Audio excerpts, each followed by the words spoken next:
Bonjour, c'est Martin chez Wheel of Dev. Bienvenue dans le podcast. Aujourd'hui, on va parler du recrutement de développeurs, mais surtout, on va se concentrer sur l'évaluation technique du candidat. Et l'idée est venue d'un tweet de Shirley Almosny, une recruteuse IT plutôt influente, et un tweet qui a provoqué beaucoup de réactions. Je cite: Il est clair qu'il est difficile de trouver des personnes avec un bon niveau technique, mais je trouve qu'il est encore plus dur de trouver des personnes qui savent bien évaluer en entretien technique.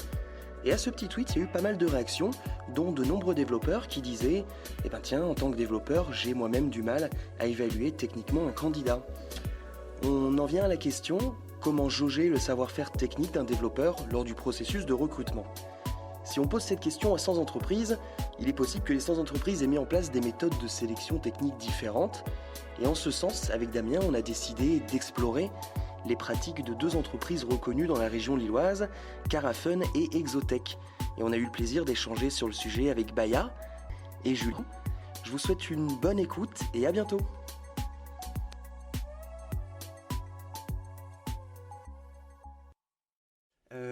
Avec Damien, on voulait parler avec vous d'un sujet qui nous tient à cœur, qui concerne le recrutement de développeurs et en particulier tout ce qui va être sélection technique des candidats. Parce que c'est un sujet sur lequel tout le monde n'est pas d'accord, il y a beaucoup de pratiques différentes.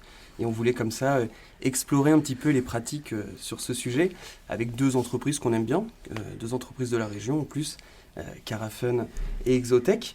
Donc on va vous laisser vous présenter très rapidement, en commençant par Baya.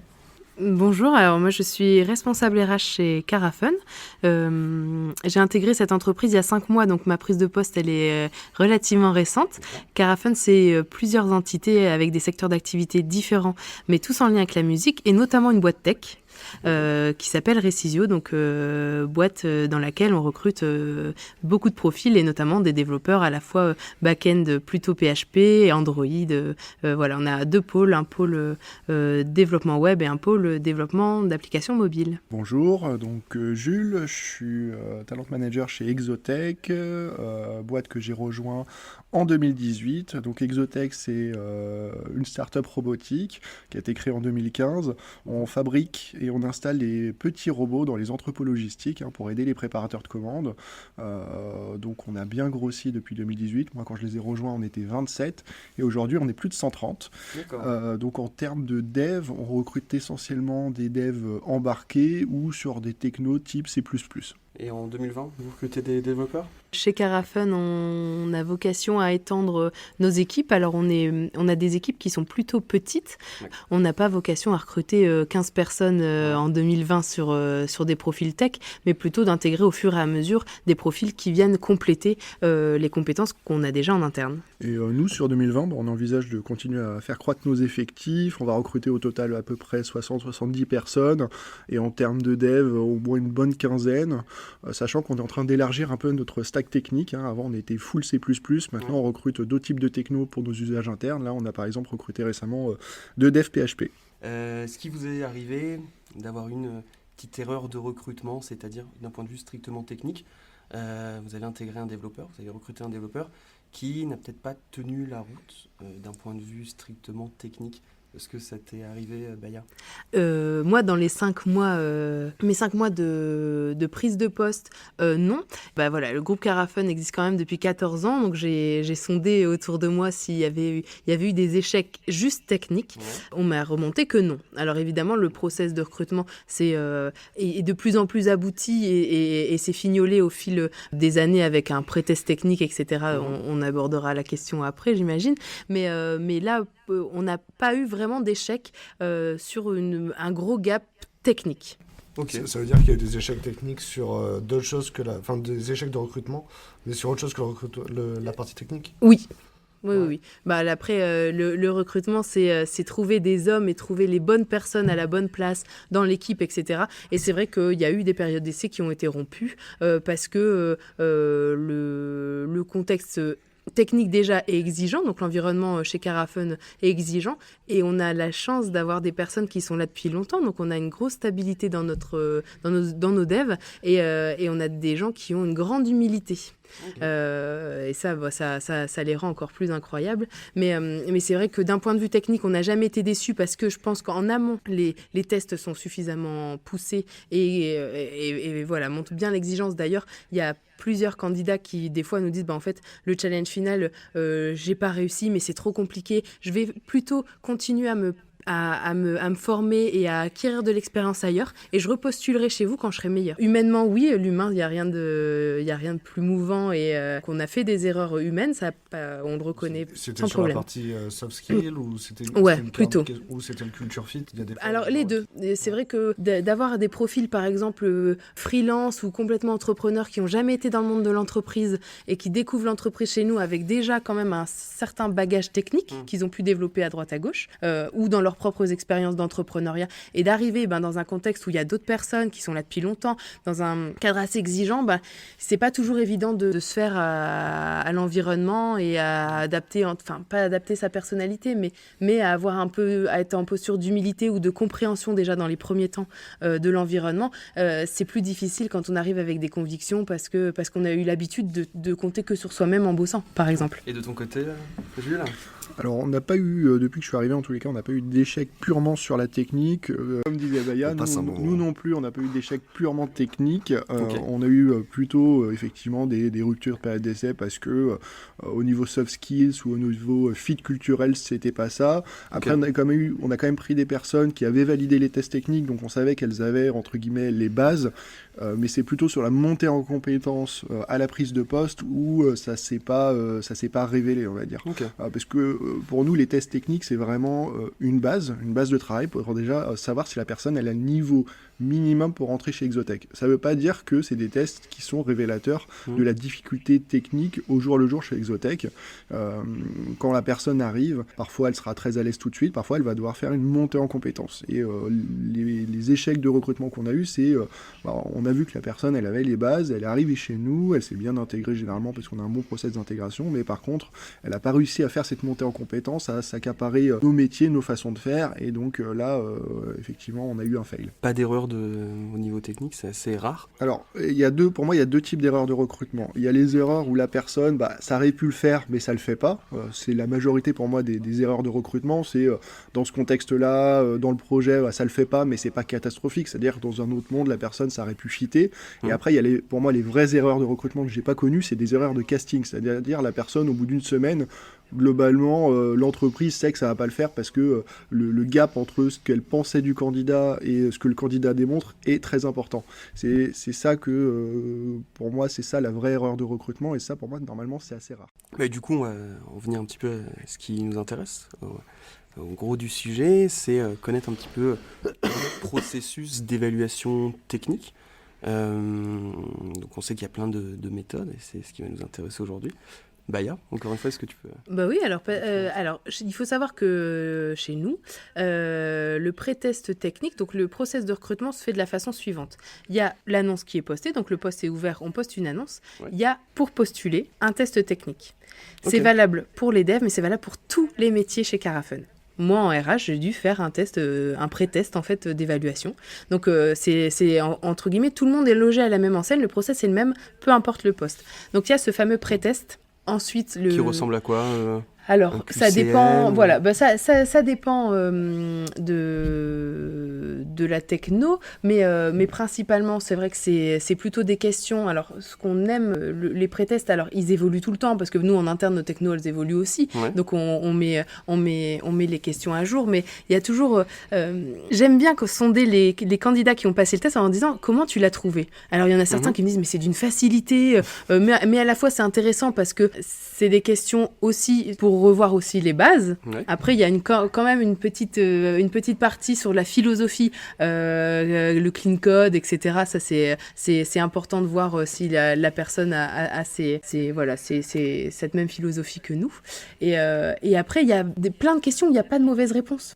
Il y a plusieurs possibilités, mais à la fois, la personne... C'est des questions ouvertes. Voilà, non. Alors, c'est des questions, par exemple, on peut avoir une question avec plusieurs réponses. On pourra faire le choix que d'une réponse, mais le candidat candidat choisira la réponse qui lui semble pour lui la plus juste, alors qu'en fait, c'est des questions qui n'ont pas de... C'est pas noir ou blanc, c'est des questions qui sont là pour sonder le contexte dans lequel la personne a évolué dans ses précédentes structures.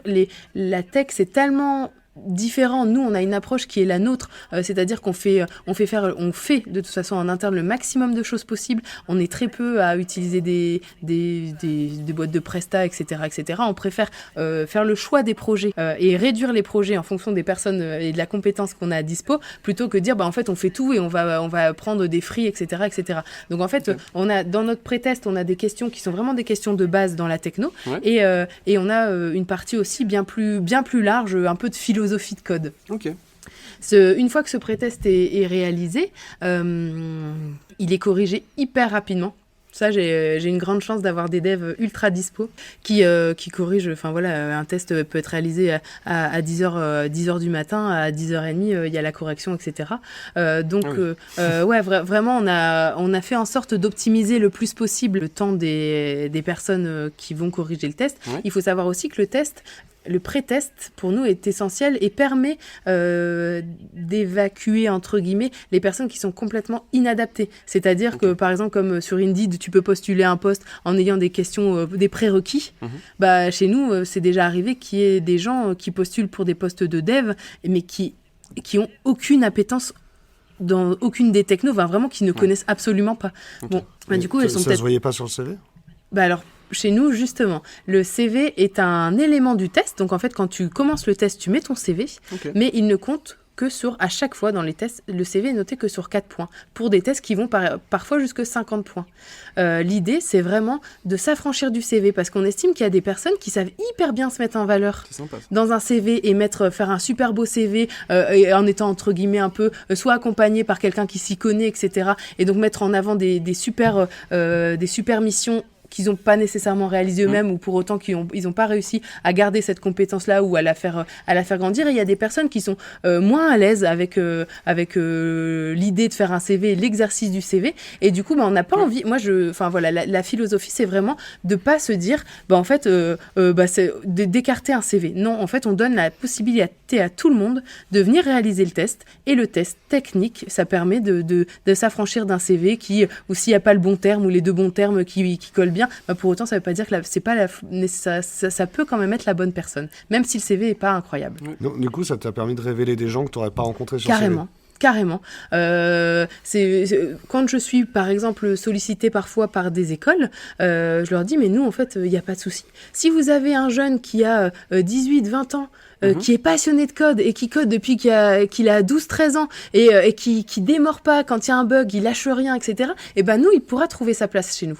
Cool. Que ce soit pour un stage, pour une alternance, et à la fois, on n'est absolument pas fermé sur les profils. Tout le monde a sa place dès l'instant qu'il y a la passion et la compétence. Alors là, il n'y a aucun souci. Il y a juste des postes où, évidemment, le scope est plus réduit, dans le sens, par exemple, aujourd'hui, on a un poste de développeur Android à pourvoir. On ne peut pas se permettre de prendre quelqu'un d'ultra junior parce que ça sera notre seul dev Android ici. D'accord, ouais.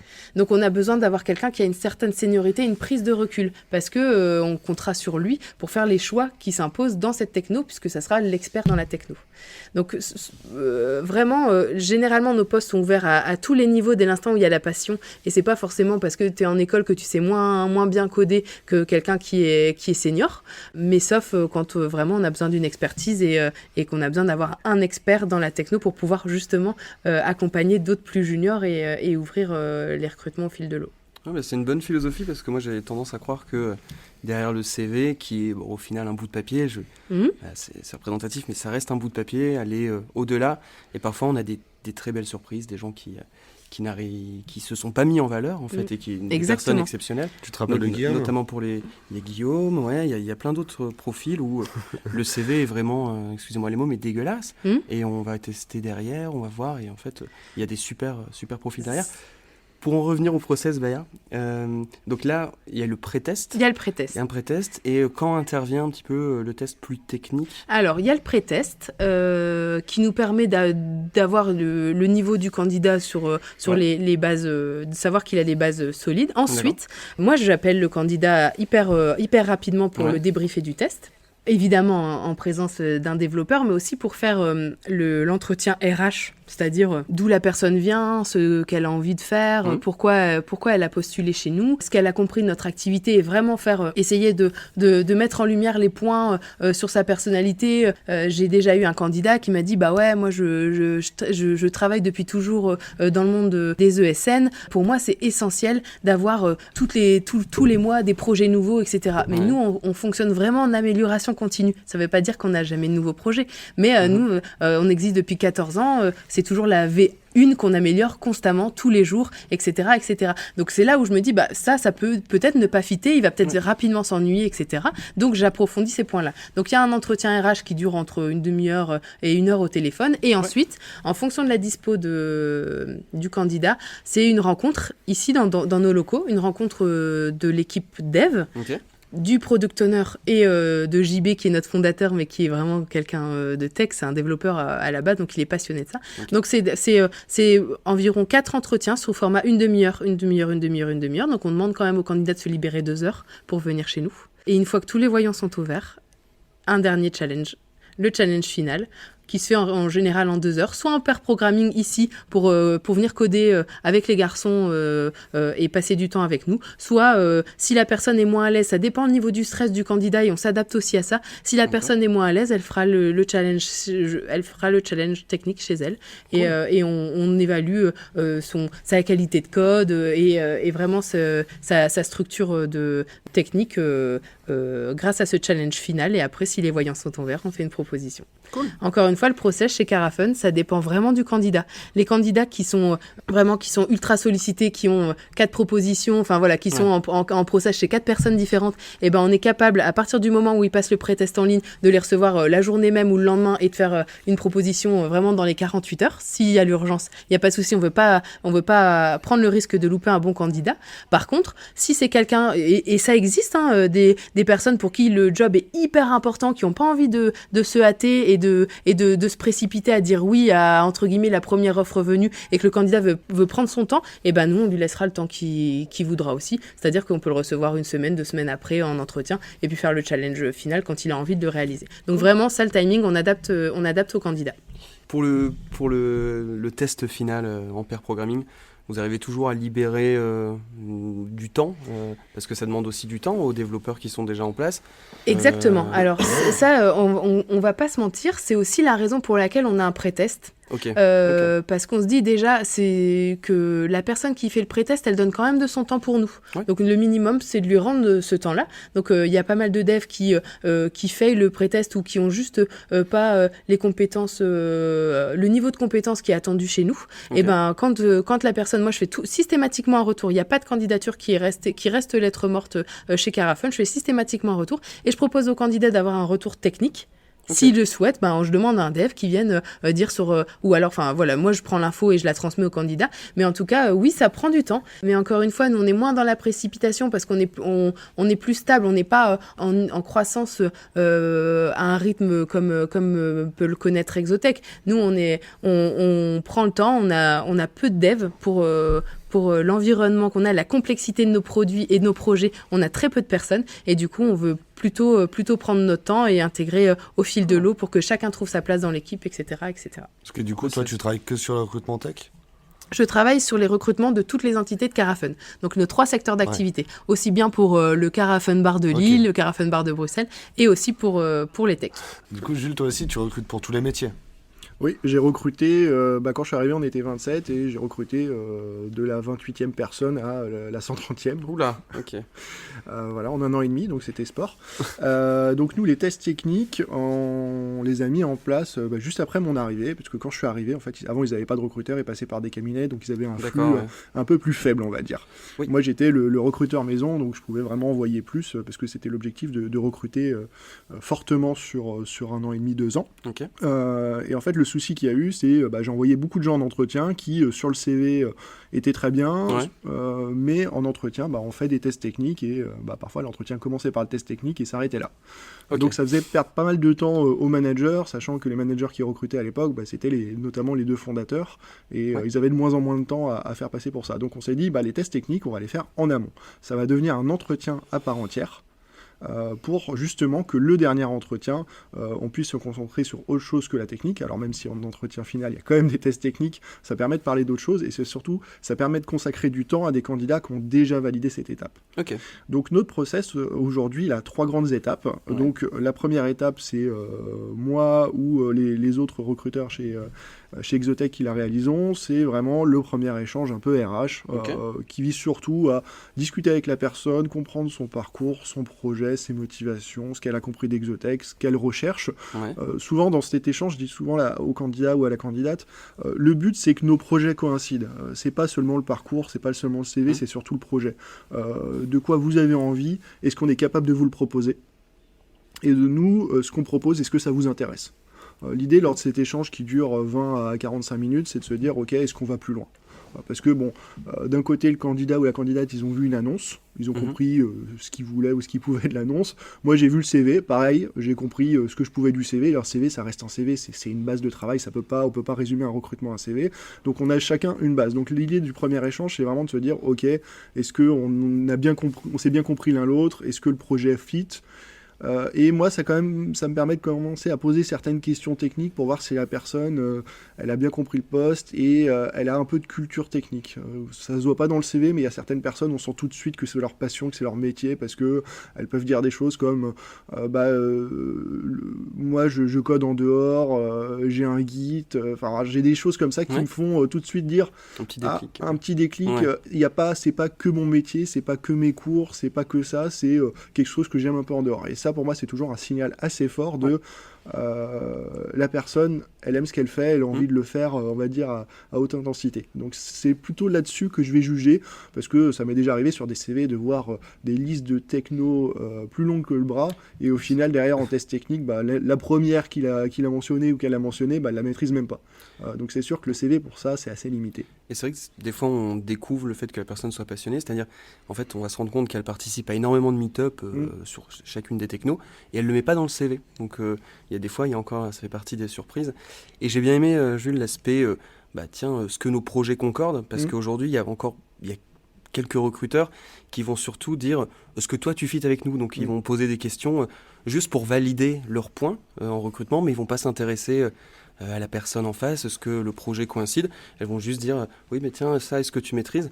Oui, mais d'abord, est-ce que on peut avancer ensemble, etc. Donc le premier entretien RH en amont, je trouve ta vision pertinente. Donc c'est cool. Disons qu'on fait ça aussi, je suis assez pragmatique, on a un bon process, je juge qu'on a un bon process d'intégration, on prend beaucoup de temps pour intégrer, et donc c'est toujours très frustrant d'intégrer des gens, et après, au bout de 3 jours, ils se rendent compte que le projet, c'est pas celui qu'il avait imaginé. Donc là, tout le monde perd son temps. Donc autant parler projet tout de suite.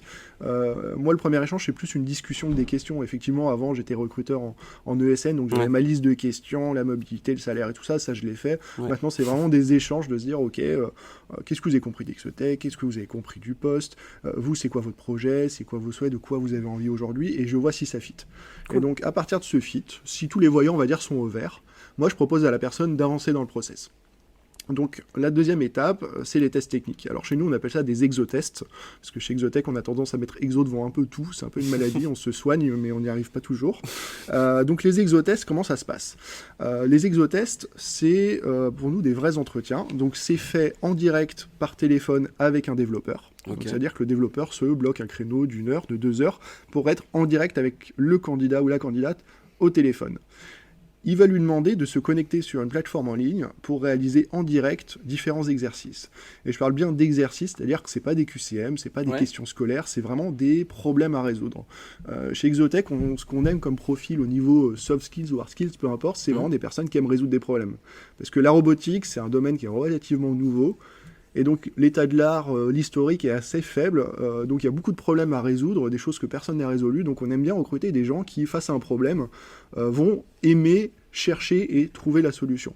Donc pour les tests, comme pour Baya chez Carafun, les exotests, ça concerne 100% des candidats. Tous les candidats ont passé des exotests. C'est vraiment la norme. Donc même moi, sur un poste RH, j'ai passé des exotests RH. Bon, ils étaient un peu différents des devs, mais c'est un peu normal. Je suis curieux, ça ressemble à quoi? Ça ressemble à quoi, ouais? Alors, j'ai fait une simulation d'entretien où j'ai dû recruter le CTO, enfin le fondateur. Il s'est fait passer pour un candidat et je devais le recruter, le convaincre de rejoindre Exotech sur le poste. Ah, sympa. Donc Ah c'était vendre Exotech. Ok. Ah, on fait la même chose avec nos sales. C'est toujours une bonne technique de mettre... de toute façon, nos Exotech, c'est un peu ça. On met la personne en situation réelle, on lui pose un problème. Et on lui demande de le résoudre. Alors forcément, c'est assez courant, mais ce qui nous intéresse, c'est pas vraiment le résultat. Notamment parce que nos exotests, on essaye de les rendre un peu marrants. Donc ils ont des noms comme Martine Aubry, Vodka Orange, Calculatrice, Balle de golf. Ok. Donc c'est des problèmes un peu absurdes. Ouais. Mais derrière, il y a toujours une base technique qui est assez forte et qui nous permet de voir si, par exemple, la personne qui dit je maîtrise le C++ à fond, j'en ai fait beaucoup, ben, on va la tester sur un problème qui nécessite d'avoir une bonne maîtrise du C++, mais Ouais. le C++, là-dedans, n'est qu'un outil pour développer quelque chose en s'en servant. Donc, l'idée, c'est que le développeur qui fait passer cet exotest va suivre le cheminement de la personne, va suivre sa façon de coder, de développer, comme Baya disait, faire un code propre, quelle est sa méthodologie, quelle est sa façon de faire. Et nous, les exotesteurs, du coup, on leur fournit une grille de notation, et en direct, ils vont noter la personne, noter sa façon de faire. Ok. Alors, un candidat, il peut avoir entre 1 à 3 exotests sur cette session-là. Ok. Alice, En l'espace d'une heure. en l'espace d'une heure, voire d'une heure et demie, il y a Ok. des personnes qui sont plus longues que d'autres, donc Ouais. le temps est un paramètre, mais c'est pas rédhibitoire. Ok. Donc une fois que cette étape est réalisée, donc nos exotesteurs ne donnent pas le résultat en direct. C'est pas leur métier d'expliquer les décisions de recrutement, donc ils vont faire leur grille de notation et c'est systématiquement moi ou le manager concerné qui va faire le retour. Ok. Quand c'est moi qui fais le retour, c'est-à-dire que c'est négatif, c'est-à-dire que on va pas plus loin, mais par contre je rappelle la personne pour lui expliquer pourquoi on s'arrête là. Si la personne le souhaite, on communique les barèmes de notation. Alors c'est une obligation légale, mais on le fait volontiers parce que c'est vraiment carré, c'est vraiment précis. On n'a pas honte de nos exotests, de la façon dont on note. L'idée, c'est vraiment que la personne comprenne pourquoi ça n'a pas marché. Et quasiment 100% des candidats, à chaque fois, nous remercient parce qu'ils jugent ça intéressant, parce qu'ils jugent ça constructif. Et la plupart du temps, ils disent « Ah, c'est dommage, c'était assez marrant à faire passer, je suis vraiment désolé. » Il y en a parfois qui s'excusent du temps perdu, du temps qu'ils nous ont fait perdre.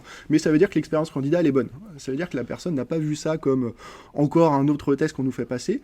Notamment, et pour moi, c'est le plus important, et c'est pour ça qu'on a assez de pertes, on y reviendra, c'est la personne sent que Exotech a pris du temps pour elle, pour lui faire passer ce test. Notamment parce qu'en face, il y avait un dev, il y avait une personne physique qui lui a fait passer ce test. Ouais. Donc la personne, généralement, ils sont parfois frustrés, mais ils ne sont pas énervés parce que c'est eux qui n'ont pas réussi le test, mais en face, il y avait une personne qui les a aidés, qui les a accompagnés. On est toujours dans la pédagogie. Et donc, le résultat, même quand il est négatif, généralement, le candidat le comprend, l'entend assez bien. Si par contre le retour est positif, là c'est directement le manager qui recrute qui va appeler la personne en lui disant j'ai reçu le compte rendu de Baudouin par exemple, il m'a dit que tu avais très bien réussi le test, donc je te propose un entretien dans nos locaux pour venir voir les robots tourner, pour venir voir les locaux, venir voir les équipes et qu'on rentre un peu plus dans le vif du sujet sur le poste. Donc la dernière phase, la troisième étape, c'est un entretien physique avec soit juste le manager, soit d'autres personnes, ça dépend un peu des postes, on est assez flexible sur les process, on n'a pas envie de faire venir la personne pour 40 entretiens si c'est pas nécessaire, mais par contre quand c'est nécessaire, il va y avoir 1, 2, 3 personnes, mais là-dessus on est assez adaptable. Okay. Est-ce que vous êtes inspiré de Google là-dessus ? Alors on a des exotests qui sont un peu inspirés de la façon de faire de Google dessus. Mais après, tous nos exotests sont vraiment maison. C'est-à-dire qu'on je voulais dire dans le processus, parce que c'est un peu la même chose chez eux. C'est un premier test en ligne avec une personne en remote. Et ensuite, tu viens passer une journée complète sur place. Alors oui, nous on fait un peu comme ça, sauf que c'est jamais une journée complète, notamment parce qu'on a un gros... Alors Google aussi, mais on a moins d'équipes pour recruter, mais on n'aurait pas le temps de prendre une journée par candidat. Donc généralement c'est plutôt des entretiens traditionnels qui vont durer entre 1 heure et 3 heures pour les plus longs, quand ça va vraiment au bout des choses. Moi j'ai vraiment cherché à construire chez Exotech un process qui ressemble à ce qu'on est, qui ressemble à ce que veulent les managers aussi, les personnes qui recrutent. Et pour moi c'est important que chaque boîte, chaque start-up construise un process de recrutement qui lui ressemble. Moi, j'ai eu beaucoup de recruteurs qui ont dit « Ah, on s'est fortement inspiré de ce que fait Google ou de ce que fait Facebook ou de ce que fait Apple. » Et pour moi, c'est une erreur. En fait, il ne faut pas recruter comme Google, on n'est pas Google. Donc, chaque entreprise doit essayer de créer un process de recrutement qui lui ressemble parce que, pour moi, ça fait partie de la culture. Ok. Super. Parce que du coup, tu l'as pu te l'approprier. C'est en toi qui a tout fait le processus. Ouais, alors j'ai la chance d'être arrivé chez Exotech où le processus, il était à 20% construit. C'est vraiment moi avec les équipes qui l'avons construit pour que ça ressemble à quelque chose qui plaise à tout le monde chez Exotech. Donc j'ai eu la chance de construire le process de recrutement. Ok. Cool. Et sur 10 devs qui passent le test en second process, il y en a combien qui... Alors, ça dépend des exotests. Ouais. Moi, j'ai un fichier de suivi des exotests et je vois les exotests qui sont plutôt faciles, c'est-à-dire où sur 10 personnes, il y en a 6 ou 7 qui vont le réussir. Okay. Et les exotests où, par contre, c'est beaucoup plus compliqué, où là, ça va être 2 ou 3 sur les 10, voire 1 sur les 10.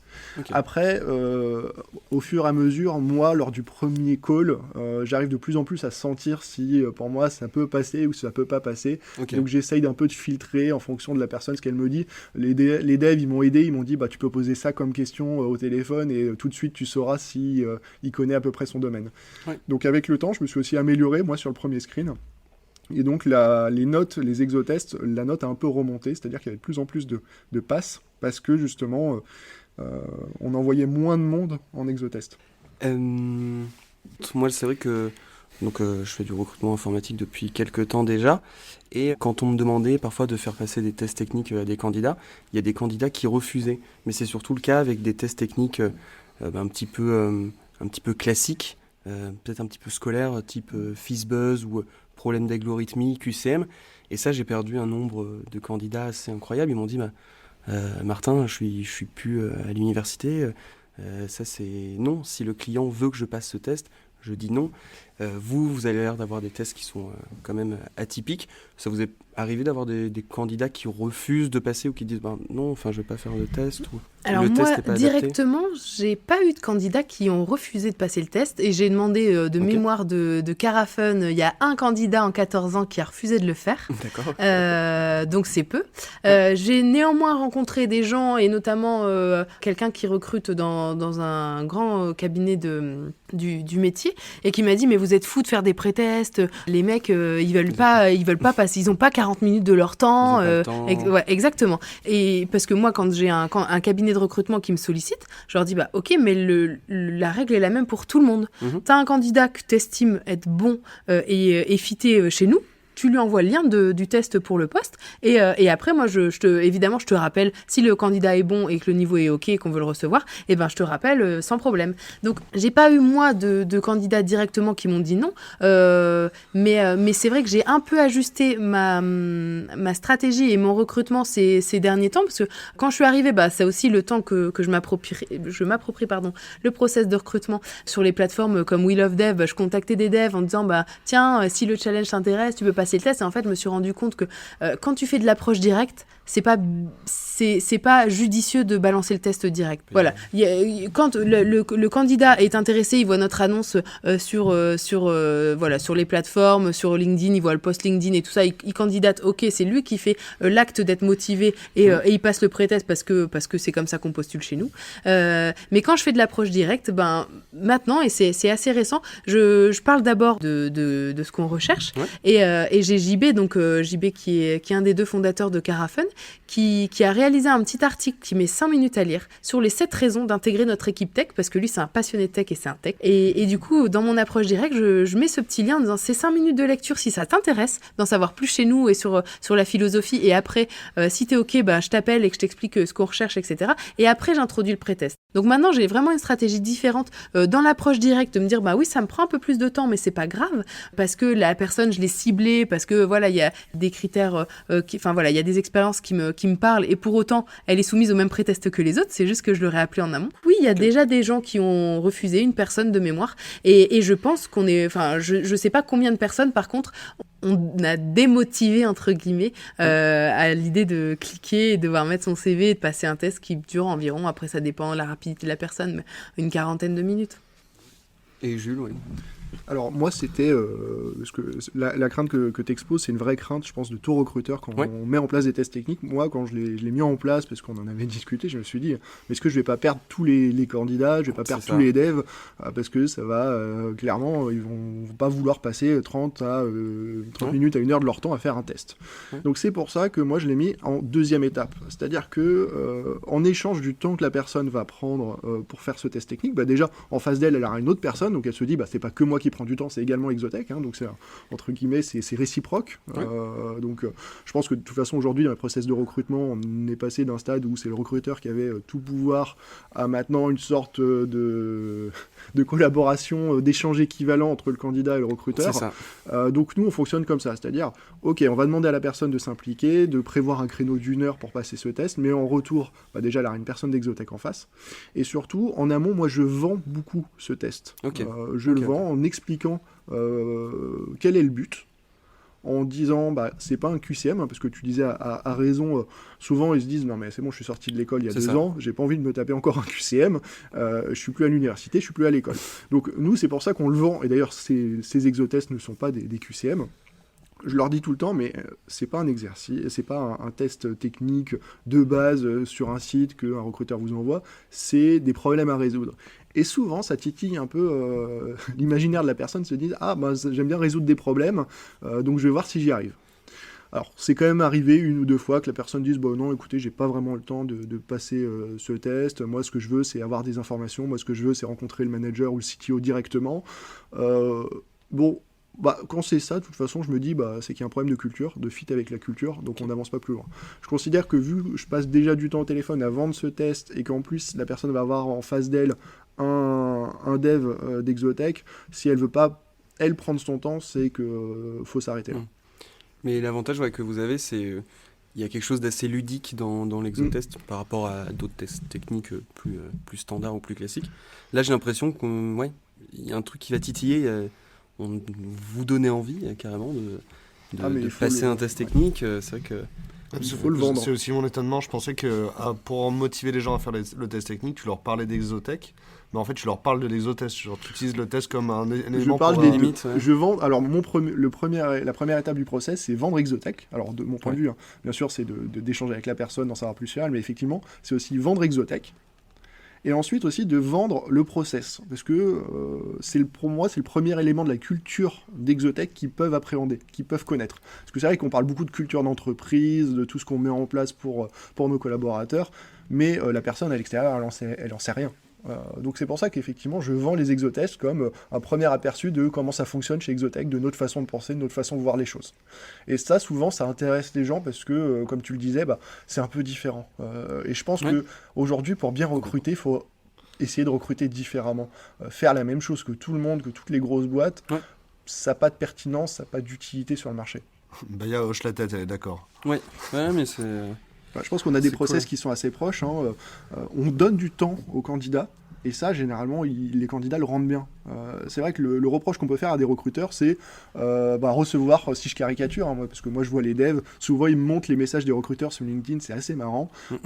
Le message, il n'est pas personnalisé. Ils parlent d'une techno qui est tout en bas de leur techno qu'ils citent sur LinkedIn. Alors par exemple, nous, on n'a quasiment aucun développeur web, mais il y en a 1 ou 2 qui ont fait l'erreur fatale de mettre JavaScript en bas sur leur LinkedIn. Et ils sont harcelés par des messages qui ne sont pas personnalisés, pas pertinents. Et donc, pour moi, les recruteurs qui galèrent, entre guillemets, c'est les recruteurs qui prennent pas le temps de montrer à la personne qu'ils se sont intéressés à elle. Et dès lors que, moi, tous les candidats à qui j'ai démontré que je m'étais intéressé à son parcours, à son CV, des personnes à qui j'ai montré que je prenais le temps pour échanger, j'ai jamais eu de retour négatif. Très sincèrement, je pense que du coup, sur le marché, on a tellement une image négative des recruteurs qui balancent 500 000 messages sur LinkedIn ou sur les autres plateformes. Dès qu'il y a un recruteur qui prend un peu le temps, généralement, les gens ils se disent, bon, je vais quand même faire des efforts. C'est parce qu'il y a des profils inactifs. Mais du coup, si on peut parler des volumes de manière générale, tu passes combien de temps à faire de l'approche directe? Parce que j'ai l'impression que la qualification te prend beaucoup de temps. Oui. Et du coup, je me demande comment tu fais pour sourcer encore, tu vois. Alors, aujourd'hui, mon poste a évolué vers moins de recrutement. C'est vrai, quand je suis arrivé chez Exotech, donc pour donner des chiffres, quand je suis arrivé chez Exotech en avril 2018, on était 27, on a fini l'année à 48. Donc on a commencé 2019 à 48 et on a fini 2019 à 120. Donc c'est un beau volume de recrutement. Donc c'est vrai qu'au début, le recrutement c'était 80% de mon temps. Donc beaucoup de sourcing, mais après un sourcing assez qualitatif, c'est-à-dire que je ne contacte pas la terre entière. Quand je contacte quelqu'un, c'est quelqu'un avec qui j'ai envie d'échanger. Et donc forcément, moi j'ai des taux de retour qui étaient assez hauts par rapport au volume habituel, mais ça prend du temps. Mais pour moi, ce temps permet d'en économiser derrière. Parce que c'est sûr que passer une matinée à envoyer des messages à tous les développeurs de Lille avec un filtrage grossier, ça a pris une matinée et le taux de retour il est de 5%. Par contre, passer la même matinée à cibler les 4 ou 5 devs qui sont vraiment intéressants, derrière, mon taux de retour il est de 75% à peu près. Donc globalement, j'ai plus gagné en faisant du qualitatif que du quantitatif. Ouais. Et Baya, tu fais combien de temps? C'est quoi tes volumes? Moi, aujourd'hui, je fais à peu près... Je passe 90% de mon temps sur le recrutement. Dans un premier temps, parce que moi, j'ai pas la compétence tech, donc je passe déjà beaucoup de temps avec les devs chez nous pour comprendre leurs spécificités, les technos sur lesquels ils bossent, l'environnement, créer les postes. Donc, je passe beaucoup de temps. Alors, en termes de volume, par exemple, de candidats, on a beaucoup de personnes qui passent le test, finalement. Parce que même si les devs sont plutôt rares sur le marché, etc., comme nous, l'avantage, entre guillemets, si je prends par exemple développeur PHP, on est plutôt ouvert au profil. C'est-à-dire que tout le monde a la possibilité de, entre guillemets, tenter sa chance en amont. Comme nous, le CV, c'est peanuts, en fait. C'est 4 points sur je ne sais combien de points. Ouais, voilà. Je sais que j'ai un test à 50 points, mais je ne sais pas si c'est celui pour développeur back-end. Mais en tout cas, c'est au moins 40 points. Et de ce fait, on a quand même un gros volume de tests. Donc ça prend du temps. Alors c'est pour ça aussi, contrairement à Exotech où un test égale une personne qui se libère pendant 1 heure, nous on est plus le test en amont, vas-y, si tu as envie en fait de réaliser le test à tes heures perdues entre guillemets, c'est possible, nous on te le corrigera et puis derrière on te fera un retour, parce que parfois j'ai des gens qui ont, des candidats qui ont un mauvais résultat, un résultat qui n'est pas aux attentes de nos exigences, et qui disent moi je l'ai trouvé facile. Et pour autant, il y a des gens qui ont un résultat incroyablement excellent. Qui disent, franchement, j'ai été étonnée par les subtilités du test. De prime abord, la réponse, elle n'aurait pas été évidente, et pour autant, j'ai ouvert et j'ai codé un petit peu, j'ai testé. Je me suis rendu compte que la réponse n'était pas celle que j'aurais mis. C'est vrai que c'est une grosse partie du job, mais à la fois, trouver la bonne personne pour intégrer l'équipe et apporter vraiment sa compétence et développer son expertise, c'est ce pourquoi on m'a embauché. J'ai une dernière question prévue avant de te laisser reprendre le fil rouge. Oui, mais vas-y. En fait, j'ai l'impression que vos tests, ils reflètent des personas de candidats différents. J'ai l'impression que le test que tu fais, Baya, il est plus adapté à des gens qui sont un peu introvertis, qui sont capables de le faire chez eux, qui veulent être posés, calmes, probablement dans le contrôle. Alors que les tiens de candidats, ça doit être des gens qui doivent être un petit peu plus agents de chaos, prendre l'initiative, être curieux, résoudre des problèmes. Est-ce que c'est aussi ça que reflètent vos tests ? Alors, pas forcément, parce que quand je regarde notamment les premiers devs, parce que quand je suis arrivé chez Exotech, ils voulaient surtout recruter des devs, c'est pas des personnalités que je dirais extraverties non plus. Mais par contre... Mais des curieux, quoi. C'est des curieux. C'est-à-dire, quand ils entendent un test, par exemple, on a un test d'algorithmie système qu'il faut faire en C++, qui s'appelle Vodka Orange, même des personnes un peu introverties, elles vont se dire, c'est quoi ce truc ? Et elles vont commencer à réfléchir. Parce que souvent, des introvertis, surtout dans les métiers tech, c'est des personnes qui peut-être se montrent pas à fond tout le temps, mais qui sont curieuses, qui aiment réfléchir, qui aiment les défis, qui aiment les défis intellectuels, les défis logiques, et ça les titille. Il y a quand même l'angoisse de la mise à l'épreuve pour beaucoup de gens qui pourraient bloquer sur vos tests.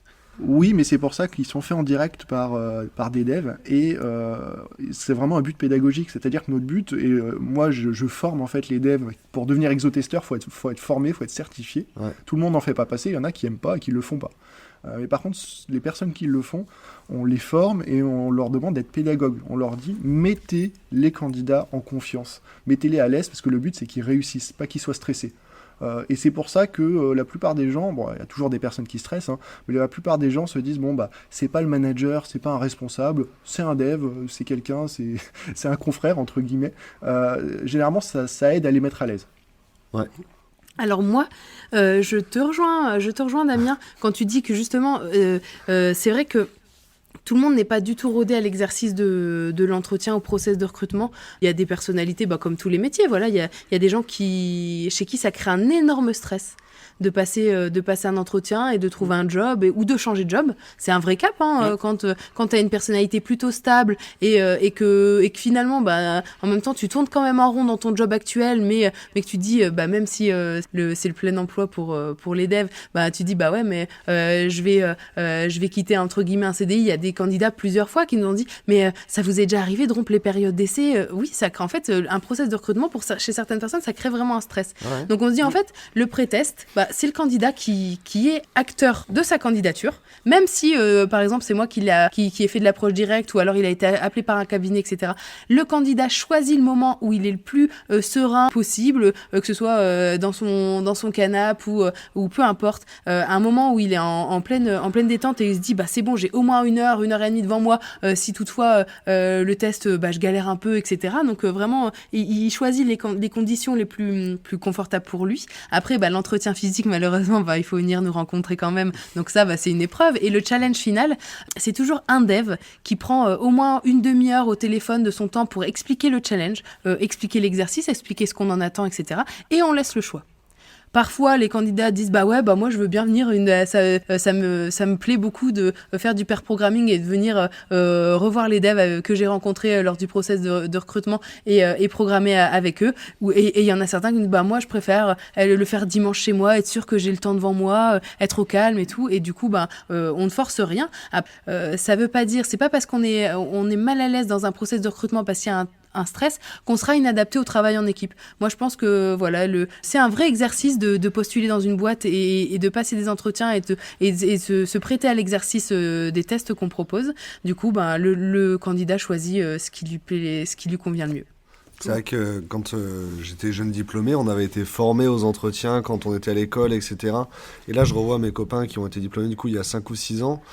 Quand ils vont faire des tests, ils ont l'impression que ça fait longtemps qu'on les a plus évalués, alors qu'avant, on tapait des partiels régulièrement. Ils ont l'impression d'être jugés sur leurs valeurs. C'est compliqué, c'est hyper angoissant. Et en plus, il y a beaucoup de gens qui sont atteints du syndrome de l'imposteur. C'est hyper courant chez les ingénieurs, au final. Ouais. Et du coup, le fait de se mettre rien que dans une démarche de recrutement, d'avoir un extérieur qui va t'évaluer, ça peut être hyper anxiogène. Du coup, c'est vrai que s'adapter, ça rassure les gens. Ouais. C'est ça. Mais en même temps, je trouve que c'est stimulant dans ta vie professionnelle, à un moment qui est d'avoir un point d'évaluation. Peut-être que ça fait 4-5 ans que tu es dans une boîte et reprendre le temps d'aller voir de l'exogène, ça peut être chouette. Complètement. Je te laisse reprendre ton fil rouge. On approche de l'heure. Alors, j'ai pas le chrono, mais il me semble qu'on approche de l'heure. Ouais, clairement, il est 15h, la salle, elle va être reprise. Ouais, elle va être reprise. Il y a déjà quelqu'un qui a tenté de rentrer, il me semble. Je voulais juste peut-être condenser un petit peu, voir avec chacun ce qui semblerait être les avantages et les éventuels inconvénients de votre process de recrutement pour chacun. Alors, pour Carafun, l'avantage, c'est vrai, même si ça demande du temps aux devs, mine de rien, c'est quand même un gain de temps. Parce que quand je vois le nombre de candidats qui passent le test, finalement, on en est plus à en refuser qu'à en accepter, on va pas se mentir. Donc finalement, c'est de l'investissement. Ils se libèrent régulièrement du temps, des demi-journées, etc. pour consacrer du temps aux candidats. Mais in fine, c'est vraiment un gain de temps. Ça nous permet aussi d'avoir finalement une expérience candidat qui est satisfaisante. Je disais tout à l'heure qu'il y a des candidats qui disent je sais que j'ai pas, je me rends compte que j'ai pas le niveau d'exigence, j'ai pas le niveau technique pour rentrer chez vous, mais je reviendrai postuler quand je serai plus à l'aise dans la techno, etc. Et ça c'est une réalité. Donc personne n'est découragé parce qu'on donne toujours le sens. Et j'ai envie de dire en fait les personnes qui ont peut-être pas 30 minutes, 40 minutes à consacrer, c'est dommage parce que nous on est une structure à taille humaine, on prend vraiment soin des candidats et ils vont peut-être aller passer 1 heure de leur temps dans une entreprise qui grosso modo a pas le projet qu'il leur faut, etc., mais qui leur fera une proposition ferme au bout d'1 heure ou au bout de 2 heures. On prend peut-être eux-mêmes leur période d'essai ou pas. Peut-être que dans 6 mois, ils seront plus dans la boîte. Et c'est dommage. Nous, on s'inscrit plus dans la durée, donc on demande un peu plus d'investissement aux candidats et on prend plus de temps. Je veux dire, tout pareil que Baya sur les avantages et inconvénients. Ouais. Inconvénients, ça prend du temps, ça prend de l'énergie, ça Oui, prend du j'imagine. temps au RH, ça prend du temps au dev, au manager, mais ça fait gagner du temps.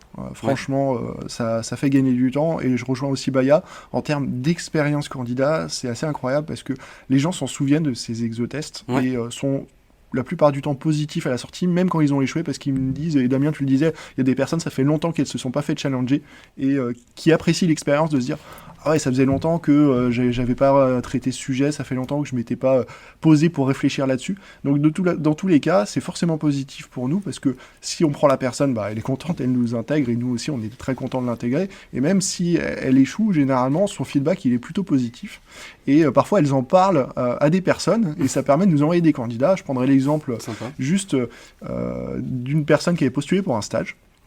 Elle a passé l'exotest, malheureusement elle n'a pas réussi. C'était un étudiant, il en a parlé à sa copine, qui a passé l'exotest, mais qui a réussi, et qui nous a rejoint. Mais ça veut dire que il en a parlé. Parce que ma copine passerait les tests que je fais pas. Il en a parlé plutôt positivement pour que la personne ait eu envie de postuler derrière. Ça veut dire que l'expérience était positive. Et pour moi, je retiens juste ça là-dessus, c'est si on prend du temps, généralement, ça se voit, les candidats le voient, le ressentent, et du coup, ça génère du positif. Et le positif, même quand le process s'arrête, la personne le garde en tête et se dire qu'ils vont en parler positivement autour d'elle. Puis du coup, tu as créé du lien. Peut-être que dans 5 ans, cette personne, elle sera sur un autre métier que tu vas Exactement. recruter. Il y a des personnes, je pense, qui reviendront, parce qu'il y a des personnes qui m'ont dit « Ouais, c'est vrai que je suis pas, comme Baya le disait, je suis pas au niveau aujourd'hui, mais je vais bosser, et peut-être dans 3 ans, je vais repostuler. » Et moi, j'attends ces personnes. Franchement, ça fait quasiment 2 ans que je suis chez Exotech. J'attends avec impatience d'avoir peut-être le stagiaire qui a pas réussi son exotest, mais qui a trouvé son premier job, qui veut en changer, et qui va se dire « Je pense que je suis prêt à venir chez Exotech. » Le jour où ça arrive, je serai hyper fier. Et je trouve qu'on est là en termes de recrutement plutôt proche de ce qu'on peut appeler des best practices. Enfin, j'aime bien la mentalité. Toi, Baya, quand tu dis aller au-delà du CV, etc., ou même les tests qui sont vraiment différents sur le marché avec les exotests, je trouve qu'on touche du doigt un petit peu des best practices. Donc, je vous souhaite toute la réussite dans vos recrutements et dans vos projets. Merci à vous. Ouais, merci à toi.